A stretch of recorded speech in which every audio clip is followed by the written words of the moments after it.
Hey everybody, it's just me here, Colin, here to do a little preaching, maybe a little teaching, who knows. I might get lucky and make a difference in some of your lives today. Today I just want to give a quick lesson here. It's on Luke chapter, what is it again here? Luke chapter 13 verses 6 to 9. Sorry, I bounce around from so many scriptures, it's hard to keep them straight. God highlights a lot. So Luke chapter 13, verses 6 to 9.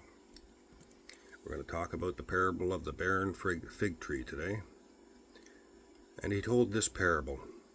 A man had a fig tree planted in his vineyard, and he came seeking fruit on it and found none. And he said to the vine dresser, "Look, for 3 years now I have come seeking fruit on this fig tree, and I find none. Cut it down. Why should it use up the ground?" And he answered him, "Sir, let it alone this year, until I dig around it and put on manure. Then if it should bear fruit next year, well and good, but if not, you can cut it down." And again, I think there's a lot packed into this little scripture. It's only a few verses on one little barren fig tree. But I believe it goes to our faith, for one. And the things that we put our faith into to provide for us and be there when we need them. That's what our faith is. And the owner of the fig tree and the vineyard seems to come across as a little short with his production, causing him to be very nearsighted. When I think of God and how he teaches us that there's a time and a season for everything,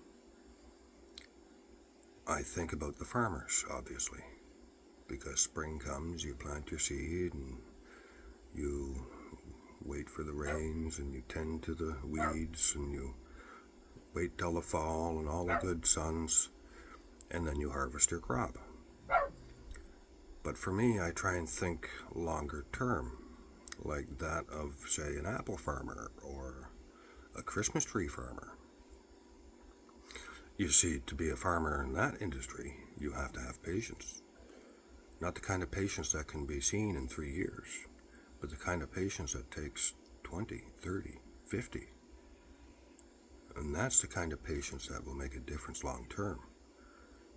You know, if we get too short-sighted, we end up not seeing the forest. We only see the tree. Also, I would like to add to the fact that a true servant will look for the good in what he sees and try and show it enough care, love, and attention to revive the spirit that is in it. That's called loving thy neighbor as thyself. And even in this parable, with that intention of a strong faith, loving your neighbor as yourself, there still comes a time where actions speak louder than words. Because even the caretaker has a right to say, even after a year, if this tree no longer bears fruit, then surely it's no good, even with the manure and the tender, loving care. My friends, we have to be on guard. Guard our hearts for the enemies of this world, the demons you face. Stay strong in your faith. Love your neighbor as yourself.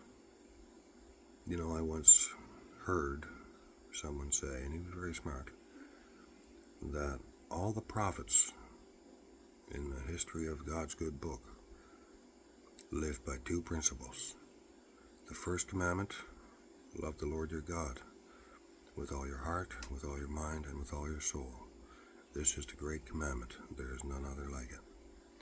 And the second commandment, love thy neighbor as thyself. If we can follow those two simple commandments, the other 8 mean nothing. We don't need to worry about them. They still tempt us. but the first two cover us. I love you, my friends, and I hope this helps. God willing, we'll chat again soon, and take care.